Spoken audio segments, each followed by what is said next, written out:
আসসালামু আলাইকুম, সবাই কেমন আছেন? আজকে আমি একটা ডেজার্ট বানাবো। এটা একটা প্যাকেট পাওয়া যায় রাঁধুনির ফালুদা মিক্স। এটার মধ্যে সব কিছু থাকে, বেসিক কিছু লাগে না, শুধু মিল্কটা লাগে।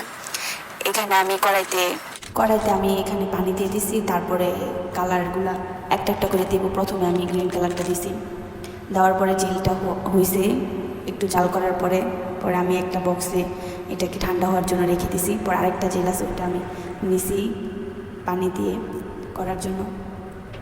পরে এগুলাকে আমি ঠান্ডা করে ফ্রিজে রেখে দিই। আমি যখন ভিডিও করি প্রায় সময় কারেন্ট চলে যায়। কারেন্ট চলে গেলে কি আর ভিডিও করার মাঝে মন বসে। এখন আমি ফালুদা লাল প্যাকেটটাও জাল করে নিব। জাল হয়ে গেলে এখানে আমি বক্সের মধ্যে ঠান্ডার জন্য রেখে দেব। এখানে আমি কড়াইতে দুধটা দিয়ে দিছি। দুধটা বলক আসার পরে এখানে আমি প্যাকেটের এখানে আছে সাবুদানা, কিশমিশি, চিনি, খুরমা, কয়েক ধরনের বাদাম, তারপরে এগুলাকে আমি জাল করে নিছি। জাল হওয়ার পরে জেলগুলাকে আমি কেটে নিতেছি ছোট ছোট করে। তারপরে এই জেলগুলো আমি সব একসাথে মিশ্রণ করে নেব। একসাথে মিশিয়ে আমি এখন এগুলাকে সার্ভ করব।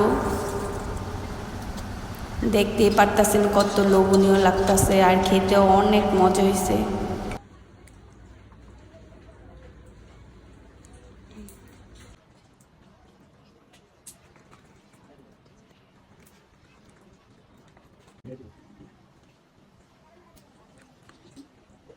এখানে অনেক সুন্দর করে আমি ডেকোরেশনটা করতেছি, আপনারা দেখতেই পারতেছেন।